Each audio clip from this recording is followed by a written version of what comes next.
everybody? It's Mr. Wagstaff. Cool stuff to talk about today. So today we're going to start talking about a little bit about art and literature here in the United States here at the start of the lesson. But the main crux of the day is going to be talking about America and this big fancy word called imperialism, which is not nearly as complicated as it sounds. And it leads to some wild and amazing, kind of in a bad way, actually a lot in a bad way, stories that we're going to get into today.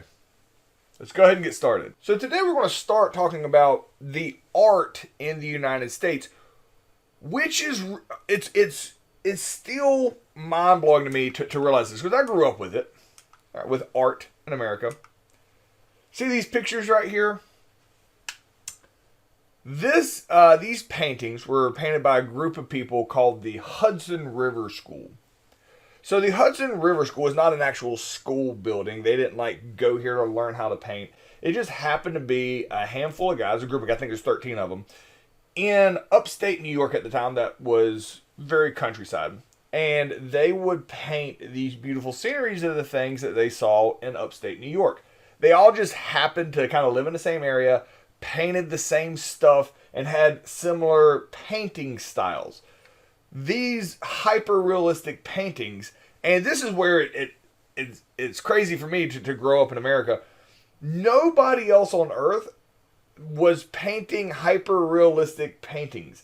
It was like in Europe, they would paint a lot more emotions, more abstract stuff. In Asia, they would do landscapes, but it was more like cartoonish, more vibrant colors. American art is super hyper realistic. Almost like you're taking an HD photograph of these landscapes. And what's just surprising to me is nobody had ever really done that before on Earth, ever, consistently. So this becomes very much an American style art. So these very realistic, very accurate paintings is very much an American style art. And this group, the Hudson River School, becomes the most famous group of artists, and they sell their paintings all over the world. And they become relatively wealthy. You can look them all. There's 13 different guys that are in the Hudson River School, but because they were all very similar in ability, that all their paintings pretty much all went for the same amount of money. So there wasn't like ones that were better than the other. And it was more of a coincidence that all those guys were together. There were other people, other places that would paint similar in America, but it's just odd. This is kind of the culture in the United States. Present day, you still see this with painters like Bob Timberlake and people like that still paint those hyper-realistic portraits. I shouldn't say portraits. Landscapes. Landscapes is the American style art. So, art-wise, Hudson River School, super realistic landscapes. Literature, however, and we have actually mentioned him because he's famous in this unit for two different things. Mark Twain. Mark Twain, we had mentioned him. He stood up against the robber barons and called what they were doing like a whole bunch of bull crap, because he was already independently wealthy and they couldn't really hurt him financially. Mark Twain is very famous for writing a bunch of books and was very famous at in the time period. Since there wasn't radio or TV and everybody was educated enough in public education in order to have a ability to read on a middle school level, fictional books was extremely popular at the time. And so Mark Twain here, with his writings about Tom Sawyer and Huckleberry Finn, are extremely famous in history. Now, a little side note here, and this is crazy. These books aren't in libraries anymore in schools because of the way they are written. These are some of those banned books. And the reason these books a lot of times are banned, and you can kind of, and you're like, oh, banning books is bad. Generally speaking, stopping education in any aspect is bad. But here I want to present to you why these got banned, and you might understand why. So when these are written in the 1800s, Tom Sawyer and Huckleberry Finn, these fictional characters, they would go get in all these trouble. They're like 11, 12 years old. and it's written at a middle school level age. Well, going with them in a lot of the books is an older black man. I believe he was a freed slave. If not, he's an older black man in the 1800s. So the N word, yeah, we're going down that path, has always been a bad word. It has never been a polite word. It's never been an acceptable word. It's always been a derogatory, negative word. However, the N word over time has progressively gotten more and more vicious and vile to the point where it is, like, I literally would never say that word for any context ever. Just absolutely not going to happen. And I don't know of another word in the human language that even in an educational setting, I would just never say for any reason ever. That's how vile and vicious that word has rightfully become. In the 1800s, it was a bad word, but it was like calling somebody a jerk. Like, it was just not as vicious, even though it was still disrespectful.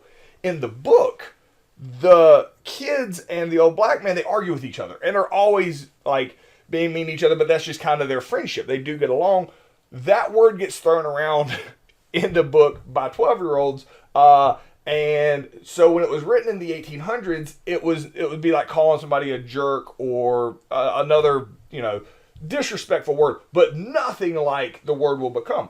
Well, as the books age, that word gets more and more vicious. It's written at a middle school reading level. So these would be in middle schools. It's really hard to justify why these books would have the N word in it among friends at a middle school reading level. So that is why Tom Sawyer and Huckleberry Finn, famous books, they are generally not found in any school library anymore because of that situation. And copyright rules, you can't change Mark Twain's books. So you may have heard of them, but you haven't read them. Way back years ago, people would read them all the time. But as some of the language progressively got worse in our current society, it's hard to justify that in the books, even though when they were written, the language was still disrespectful, but not what it currently is today. So the question here is, explain what is different about American art and art done other places around the world. Like, what makes American art uniquely American? Like, if you look at a painting, what about American art is American? So pause me, answer that, moving on. So we got to start talking about big fancy word here called imperialism. America's getting ready to become a world power. A lot of that is going to be based on our Navy.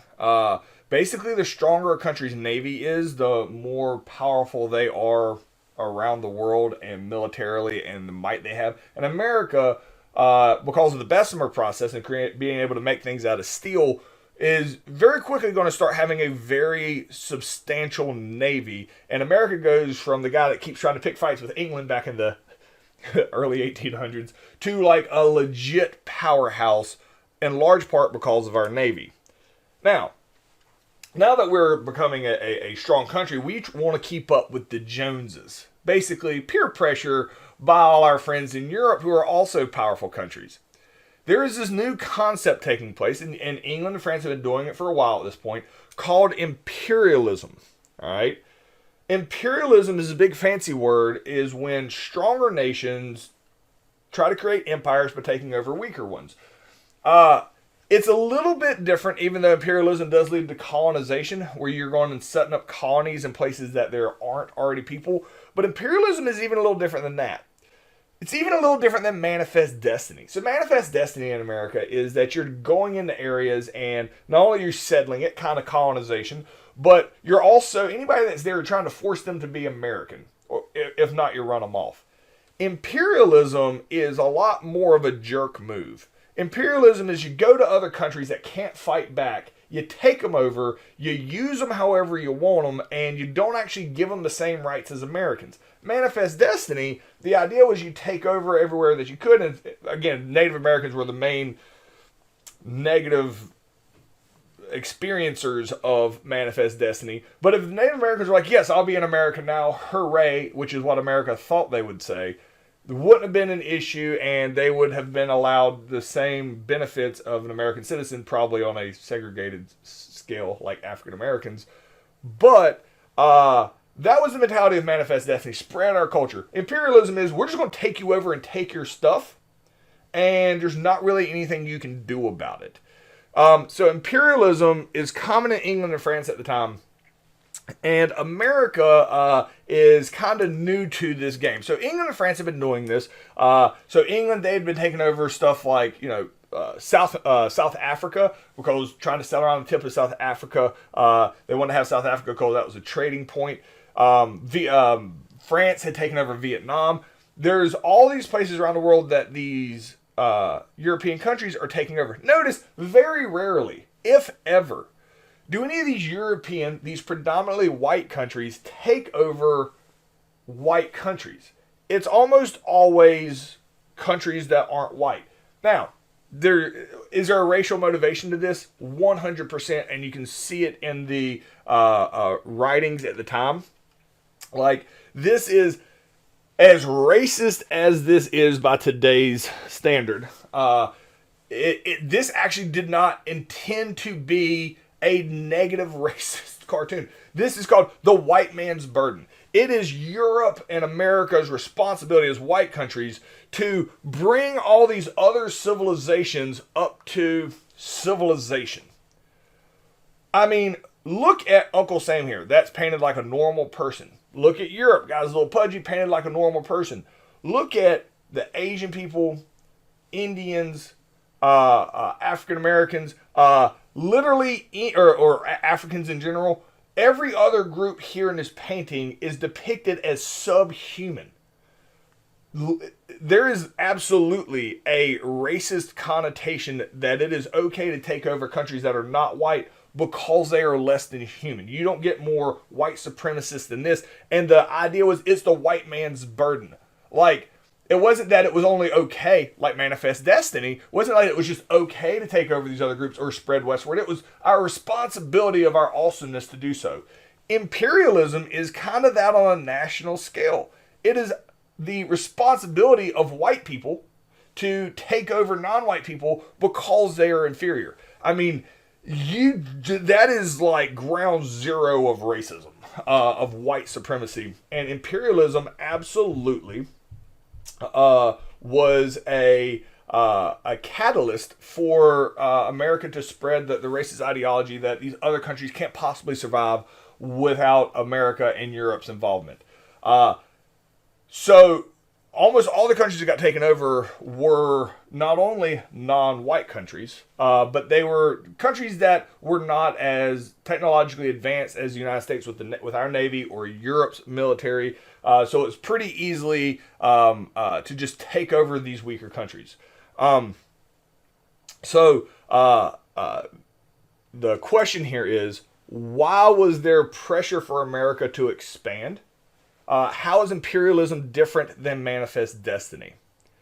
I also should point out, you don't take over these countries, like with imperialism, unless they have something that you want. All right? Like England, they took over South Africa because of their location, their geography. It was a trading point and it could benefit England. France took over Vietnam. They had a lot of coal that benefited France. You don't just take over countries because they're non-white. You just use the fact they're non-white as an excuse to take over a country that already has something, a natural resource, or something that you want to take from them. So want to clarify that. But again, so pause me, answer this question here completely, and we're moving on. So America starts thinking about spreading. Here's the thing with imperialistic countries. The first time countries do it, they always screw it up. And America is no exception to this. So in 1866, right, because it happened immediately after the Civil War, this idea of imperialism started happening. America wants to be in the cool kids club and take over other countries. So what happens is our Secretary of State, William Seward,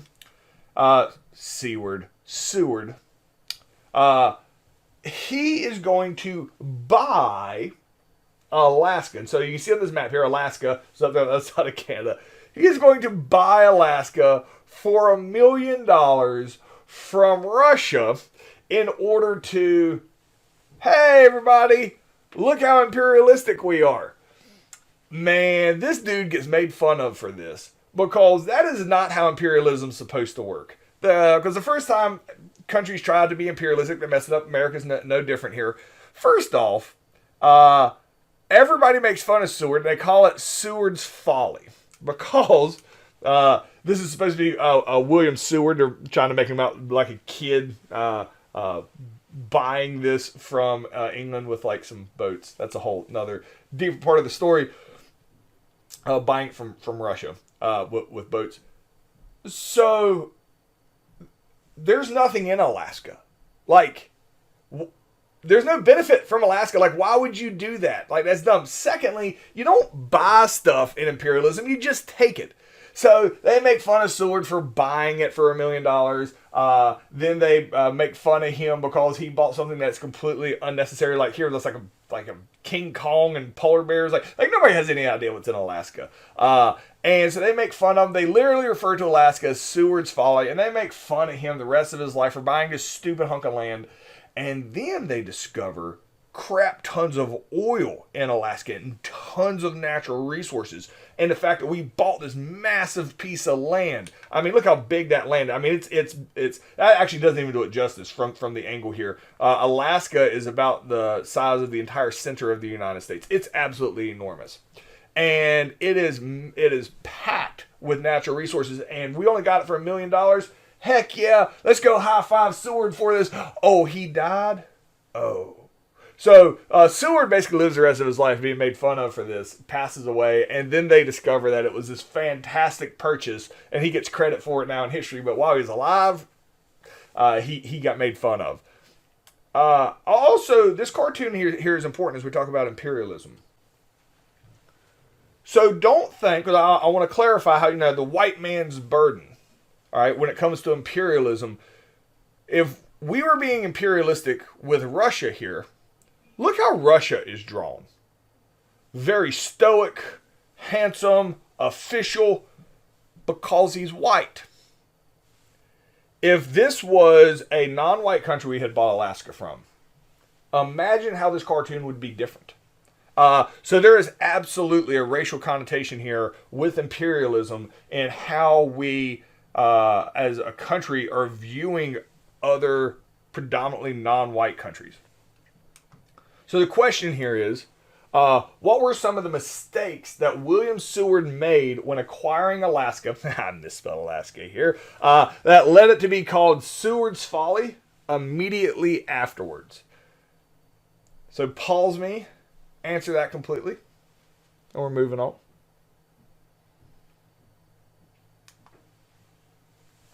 Alright. Now this one here, this is just messed up on multiple levels. And I think what makes it worse is the fact that Hawaii is a pivotal part of our society and our culture. And all the people that got absolutely screwed over in this situation of how we took Hawaii still exist, and their descendants are still there. And I say we as America don't talk about it much. Obviously, I'm talking about it here in U.S. history, and I imagine in Hawaii it is pretty pivotal part of their schooling, I would hope. But man, how we got Alaska is one thing. We just bought it, but there's nobody there. Hawaii, oh man, is messed up. So here's a map, all right, of the Pacific Ocean. So I should point out that Hawaii here, pretty much in the center, that Hawaii is their own independent country. All right. It is halfway between China and the United States. Now, the United States at the time is trading pretty heavily with China. We have really from the beginning coming across the Pacific Ocean. All right. Kind of a little nugget to put in the back of your brain here as we talk about the United States, because the story actually starts with a situation that happens inside Hawaii. But the United States needs an island in the middle of this area in which we can refuel going back and forth between China and the United States, and there's really not an acceptable place to do it. You can see there Midway Island, but we'll reference that again in World War II. there's nothing there. It's just an itty bitty little speck. But we need a place to stop and refuel. Not necessarily that they have to have oil. We just have to be able to dock in order to refuel to go back and forth for China. So Americans are always keeping an eye out here in the middle of the Pacific Ocean for a place that we could refuel for trade back and forth. All right. Just keep that in the back of your mind, and we'll come back to that here in a few minutes. So Hawaii has a fully functioning government with a monarchy. At the point, it's a king. King Kalakaua. I'm probably mispronouncing that, and I apologize. All right, but I'm going to pronounce it King Kalakaua. So, fully functioning government. Now, Hawaii, if you can imagine Hawaii in your brain, it's beautiful, it's tropical. Absolutely. So, Hawaii makes a lot of money because they sell a whole bunch of fruit. They grow a bunch of fruit plantations. They sell their fruit.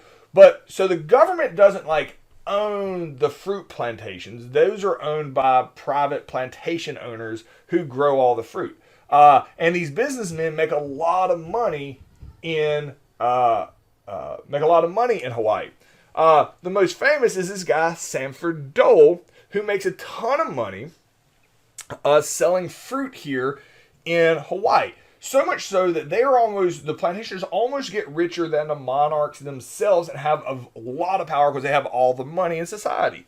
If you're like, wait a minute, the guy that sells fruits, last name is Dole? That kind of sounds like the fruit company that sells fruit juice, Dole Today. You would be right. That's literally who his cousin actually starts. That's what this Dole is. It's this. And man, this is messed up. The fact that Dole doesn't really struggle in public perception because of what this messed up thing is getting ready to happen is a little shocking. So all of the rich farmers here in Hawaii, they're of American descent, but they're just here on their own accord making money. They basically get together and overthrow, I'll say, the monarchy in this thing called the Bayonet Constitution. They basically say, you are no longer in charge. And they force the king to sign this, basically giving up rights.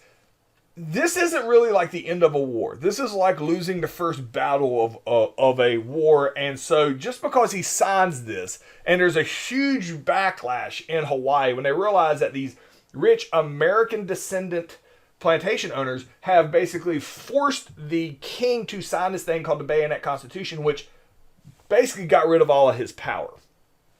And then Dole, remember once again, this dude who owns the Dole Company and helped create the Bayonet Constitution, he comes into power as the governor of Hawaii. Well, it is pretty obvious because the Hawaiian people are like, yeah, we're not letting this dude run our entire country. No way. So as there starts being this uprising of the people that will clearly overthrow Dole, he goes to the United States. I mean, this is almost instantaneous. As soon as he becomes governor, he runs to the United States and says, hey, United States, I want you to annex Hawaii. So the United States had stayed out of it at this point. And they're like, annex Hawaii, you say? Because keep in mind, America had been looking for an island over there for a refueling point. And they're like, all right. Now, the rule is Dole gets to remain in charge in Hawaii. And the United States government is like, cool. So the United States government is going to agree with Dole, all right, and allow, they are going to send in troops into Hawaii to make sure there's no uprising getting ready to happen. Dole gets to remain in charge, and the monarchy gets disbanded. So while all this is taking place, the king dies and is replaced by Queen Liliuokalani. Queen Liliuokalani, all right, and I am pronouncing that one right. Queen Liliuokalani is the monarch that is in place, the one that has taken over the throne when the United States comes in. And basically the United States, once they show up with Marines, the choice is for Queen Liliuokalani, she can fight against America's annexation, and basically have all of her people killed, or she can just completely let the government collapse and America takes over. But honestly, because America's military might at this point it has gotten so strong compared to Hawaii, there was no chance that Hawaii was going to win here. So Queen Liliuokalani agrees, and there is a lot of hostility to this day of the Hawaiian people of feeling like Hawaii got stolen from them by America. But Queen Liliuokalani gives up the monarchy, and Hawaii becomes a territory of the United States. I should also point out here, Hawaii does not become a state. This is imperialism. These are other people. All right? These aren't people that you're going to make citizens of the United States. That's crazy. All right? You're not going to do that. Hawaii doesn't actually become a state until after World War II, after Pearl Harbor. Pearl Harbor happened in Hawaii, if you know what I'm talking about, in World War II in 1941, way after this that we'll talk about. That Hawaii wasn't even a state then. It was really after that, and everybody was like, oh, I can't believe they attacked us, America. And then Hawaii starts being viewed as us, as American, and then Hawaii becomes the 50th state of the United States. But, so Queen Liliuokalani is the one that has to make the tough decision, and she agrees, I'd rather my people not die and have America take over than have us all die and America take over. So Queen Liliuokalani makes a mature decision, a very difficult decision, to give Hawaii to America. And these are the caricatures. So on the left is what a normal caricature would be.